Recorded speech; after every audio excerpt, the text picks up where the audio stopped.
He didn't want to miss that first airplane. That's a that might be the case. It kind of. I wanted him to come. I don't know why he might have beat feet for that first airplane. But Robbie's done a really nice job. I think that in the last 2 years he was crew chief for Matt. He served notice on me and said that he didn't want to be doing the crew chief job forever. He wanted something else to do in the company, and I should be thinking about that. And then, of course,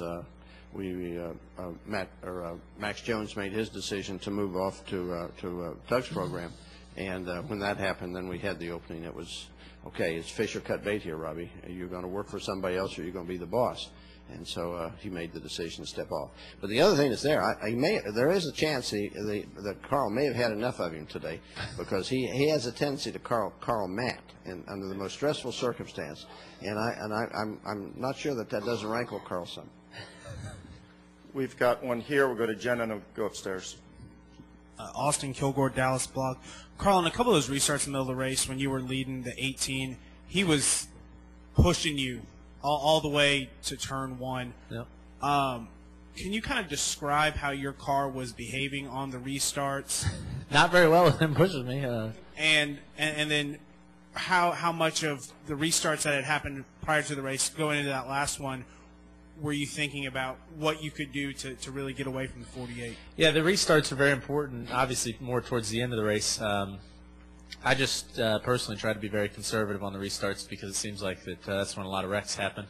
So Kyle was he was just helping us get going there, and he did a really good job just pushing me square down the straightaway. And that's one of the things that's neat about these cars is you can line the bumpers up and they don't you don't wreck someone if you push them a little bit like like what happens with the Nationwide cars or with the old style cars. So yeah, just towards the end I knew that I had to be prepared for a restart if we had one, and I always try to save my best ones for last.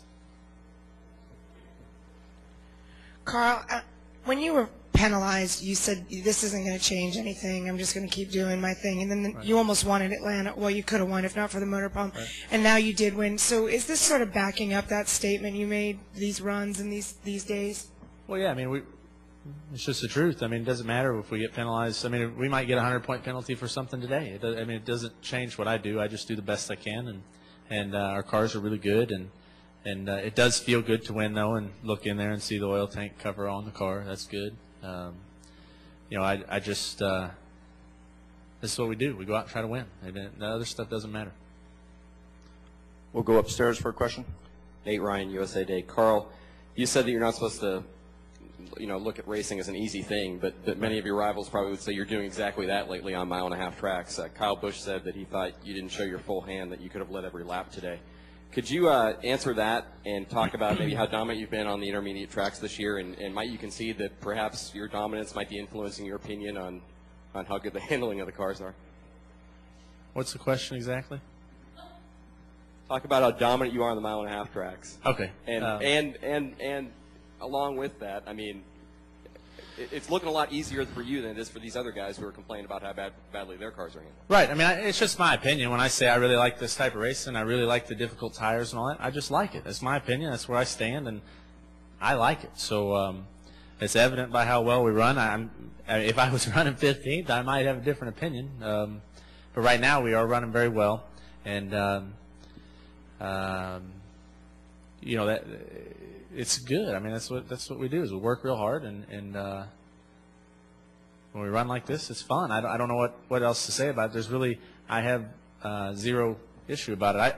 The part that I do like, that I can specifically say I love, is that I feel like at a racetrack like this, and maybe it's just my car, but I feel like I can make a difference out there lap to lap. I can pitch the car a little sideways here, or play with the throttle a little bit here or there, and I can change what that stopwatch says every lap. And that's cool. I mean, that's what it's about. That's what I grew up doing on the in Missouri on the local dirt tracks, is being able to make a difference by pushing those pedals and stuff. So for me, that's fun. And like I said, that's just my opinion. Other people have their opinions, and they have the right to say whatever they want, and it's okay if we disagree. Nate, did you have a follow-up there? All right, we'll go to Gary. Gary Graves, USA Today. But Jack, if Robbie is so conflicted, what if he came to you and said, I want to resolve this and go back to being a crew chief, how would you handle that? Very carefully, just like I'd handle you for a question. If he's feels that strongly about it and does that, I mean, is there some way that you can resolve that? And I don't know. I mean, I have to start the team. I don't have a crew chief I'm unhappy with right now. So he stepped up from the table and his chair is filled. Claire B. Claire B. Lang, XM. Carl, have you talked to Bob Osborne yet today? And how often do you communicate with him? What do you envision he was doing at the time that you at the end of that race? He was probably smoking about 3 packs of cigarettes during that race. Bob's a really good guy, and I did talk to him today. We talked a little bit about the engine thing and everything, and he's just a really, really smart guy, and he's a good person. We get along really well. I'm sure he's really excited. I mean, I know Bob wants to be here at the racetrack. He even told me that. He said, hey, at first, the first weekend was like, oh, it's too bad I'm not there, but I get to spend time at home, whatever. And he said at this point, he's sitting there, and he feels terrible. He wishes he could be there. And, the number one thing that I told him that I firmly believe is that, as good as we are right now and as great as Robbie and Chris are, we're going to be better when we get Bob back, and I can't wait to get him back. I haven't talked to him since we won, huh? Question upstairs. It's Nate again. Carl, apologies. I appear to be as Hey, adept. no, I'm just messing with you, Nate. I appear to be as adept with this mic as asking questions today. What Kyle Busch said about you not showing your full hand, I mean, would you agree with that? And not a lot of guys pushed you today. Yeah, that's the truth. I'd go a lot faster if I wanted to. So you had more in reserve that you just didn't use.